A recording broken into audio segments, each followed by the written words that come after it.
Hello students, आज हम तुम्हारे झांसी की रानी पाठ का अभ्यास करेंगे। चलिए शुरू करते हैं। नंबर 1, नीचे दिए गए प्रश्न के उत्तर दीजिए। नंबर क, पेशवा बाजीराव कौन थे?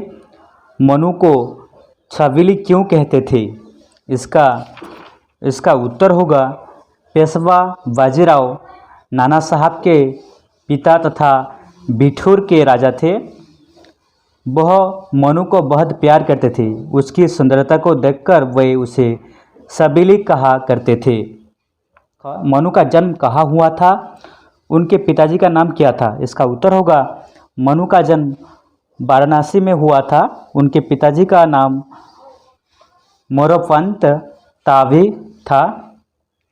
नंबर ग, मनु के कौन कौन से शौक थे? इसका उत्तर होगा मनु को हथियार चलाना, तलवार चलाना, भाला बरसा फेंकना और बंदूक से निशाना लगाना, तरह तरह के व्यायाम करना, कुश्ती और मल्लखंब से शौक थे। नंबर घ, लक्ष्मीबाई ने स्त्रियों से क्या कहा?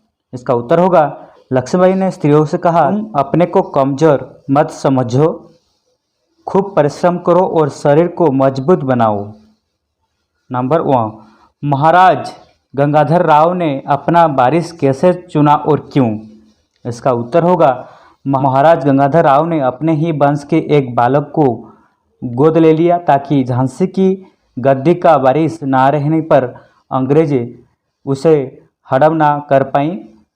उस बालक का नाम था दामोदर राव गंगाधर राव।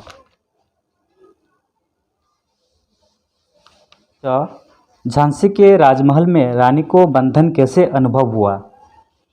इसका उत्तर होगा झांसी के राजमहल में लक्ष्मीबाई को पहले तो ऐसा लगा कि वह बंधन में पड़ गई है, पर बाद में उन्होंने महल में ही कुश्ती, मल्लखंब आदि व्यायाम करने और हथियार चलने का अभ्यास करना प्रारंभ कर दिया। निम्नों बिंदुओं के आधार पर रानी लक्ष्मीबाई की जीवनी लिखिए।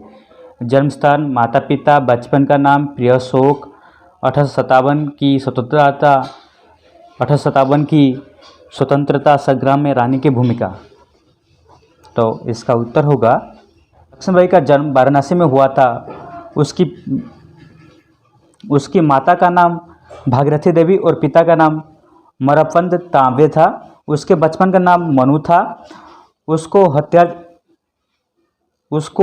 हथियार चलाना, तलवार चलाना, भाला बरसा फेंकना, कुश्ती, मल्लखंब आदि व्यायाम करना शौक थी। सन 1857 में देश में जगह जगह अंग्रेजों के खिलाफ विद्रोह शुरू हो गया था। लक्ष्मीबाई के पास बहुत बड़ी सेना ना थी, परंतु वो घोड़े पर सवार होकर स्वयं युद्ध की तैयारियों देखती थी। भीषण युद्ध आरंभ हो गया। देश की स्वतंत्रता के लिए वो मर्दानी की तरह लड़ी और जान दे दी। निम्न मुहावरों का वाक्यों में प्रयोग कीजिए। तो इस मुहावरे से तुम अलग अलग वाक्य बना सकते हो। मैं इन मुहावरों का अर्थ बता दे रहा हूँ, तुम वाक्य बनाना। हवा से बात करना, इसका अर्थ है बहुत जोर से दौड़ना। कमर कसना, इसका अर्थ है किसी काम के लिए तैयार होना। टूट पड़ना, इसका अर्थ है अचानक आक्रमण करना। प्राण न्यौछावर करना, इसका अर्थ है किसी अच्छे उद्देश्य के लिए जान दे देना। दांत खट्टे करना, इसका अर्थ है परास्त करना।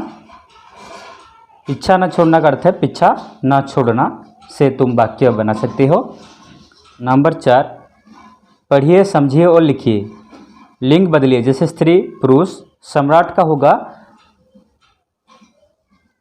सम्राज्ञी, सेवक सेविका, महारानी महाराजा, पुत्र पुत्री, नेता नेत्री, घोड़ी घोड़ा, बेटा बेटी। नंबर ख, वचन बदलिए, जैसे स्त्री स्त्रियाँ, दासी दासियाँ, लड़ाई लड़ाइयाँ, रानी रानियाँ, किला किला किले, घोड़ा घोड़े, बेटा बेटे, महीना महीना महीने।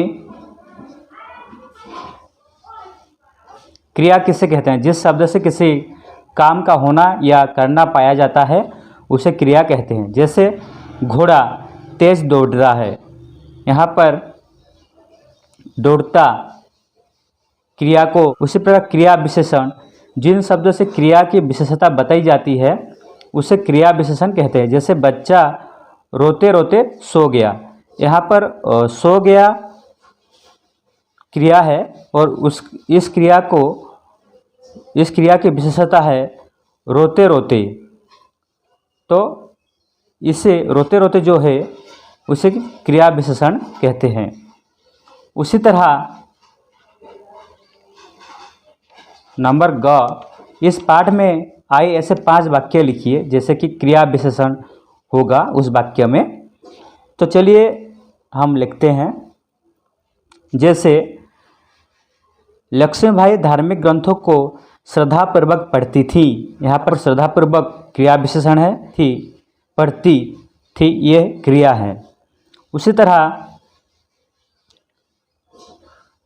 यह कहते कहते बहुत तेज़ी से आगे निकल गई, बहुत तरह तरह के व्यायाम करती थी, रानी के साथी एक एक कर कटने लगे, उनके प्रजा और सेना ने उनका पूरा साथ दिया।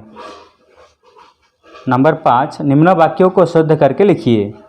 तो इस वाक्य को शुद्ध करके लिखने से इस तरह होगा, खूब परिश्रम करो और शरीर को मजबूत बनाओ। बालक को सकुशल देख सब खुश हुए। मनु नाना साहब के मुँह बोली बहन थी। पेशवा बाजीराव मनु को बहुत प्यार करते थे। कानपुर से विद्रोह की लहरें झांसी तक आ पहुंची।